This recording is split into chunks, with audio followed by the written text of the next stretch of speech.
Sometimes the most expensive lessons come disguised as the cheapest thrills, and sometimes what you think is saving you is actually destroying you. Hey everyone, if you're enjoying these real-life stories, hit that subscribe button and drop a comment telling me where you're watching from. Your support keeps these stories coming. My name is Jake, and I'm about to tell you how Bangkok taught me the difference between loneliness and being alone.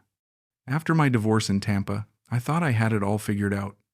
34 years old, decent savings, and a marketing job that let me work remotely.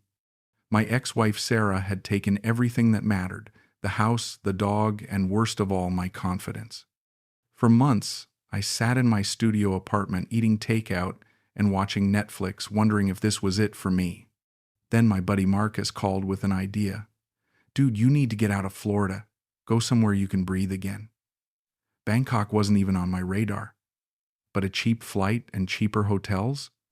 That was exactly what my broken bank account needed after the divorce settlement. But I had no idea I was walking into the most expensive mistake of my life.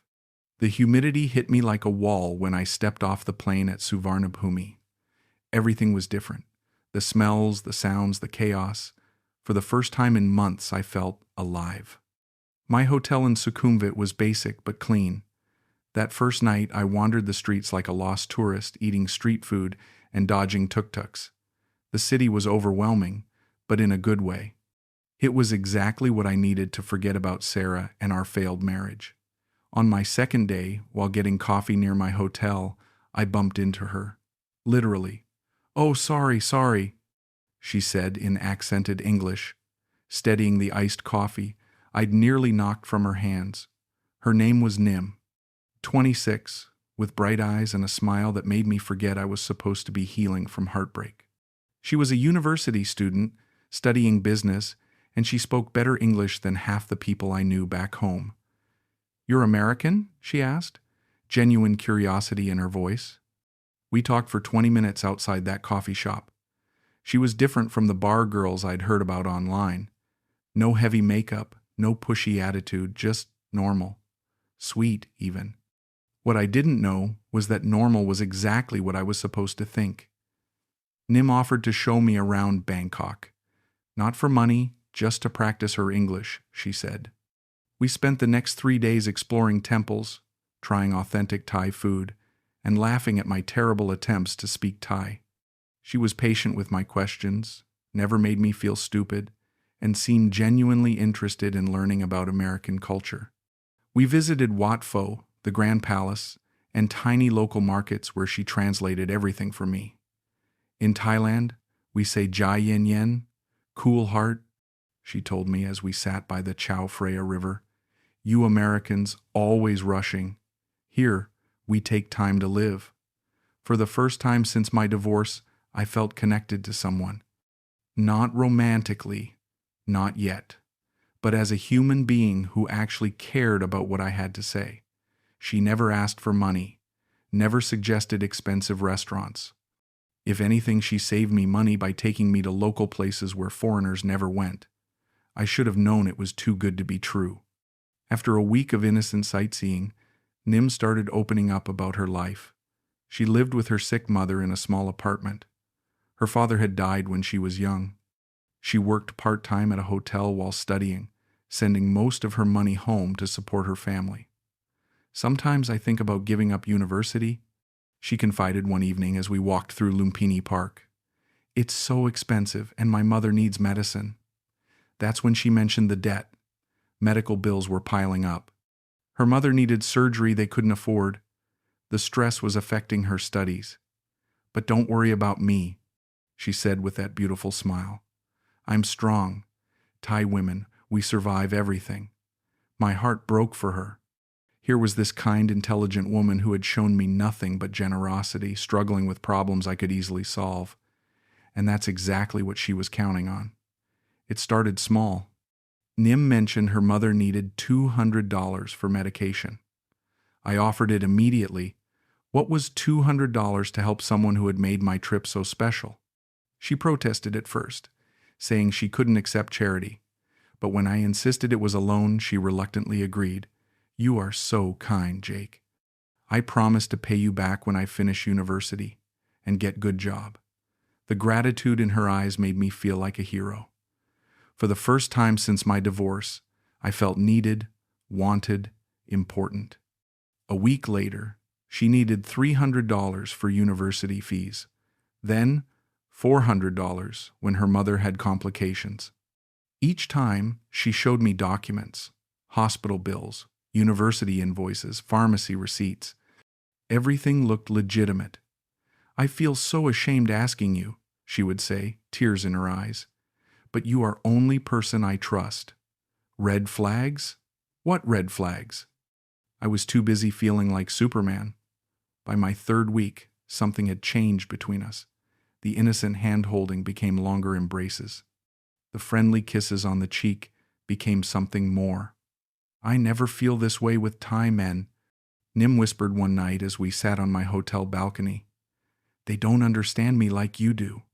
We became intimate, and it felt real. She didn't ask for money afterward.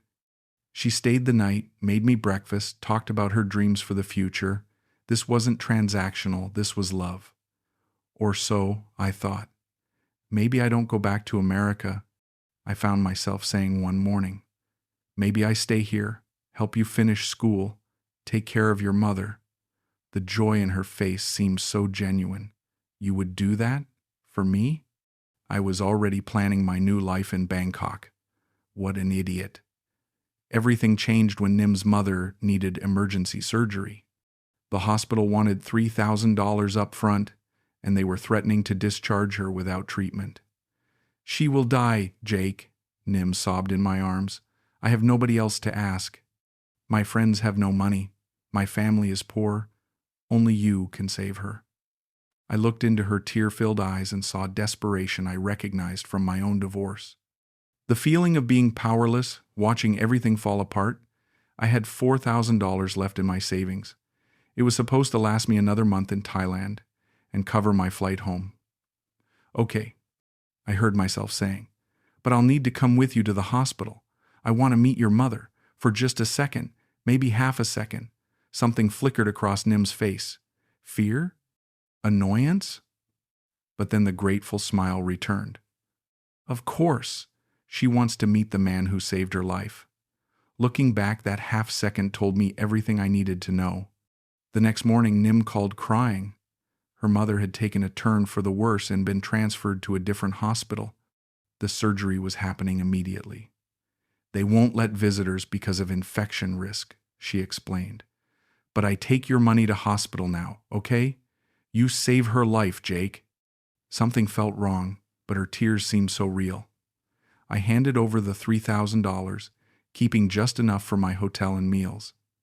I pay you back everything, she promised. When my mother is better, I get job. I pay you back with interest. But that night, she didn't come to see me. Or the next night. When I called, her phone went straight to voicemail. The silence was deafening. On the third day, desperation drove me to the hotel where Nim claimed to work. The receptionist, a kind older woman, spoke enough English to help me. Nim? No Nim work here. You have picture? I showed her a photo from my phone.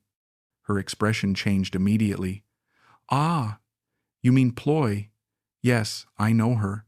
But she no work here, she work different place. My blood ran cold. What kind of different place? The woman looked uncomfortable. Bar girl, on Nana Plaza, very famous there. Many foreigners know her. Always have foreign boyfriends sending money. The ground seemed to tilt under my feet. How many boyfriends? She held up both hands, fingers spread. Maybe 10, maybe 15.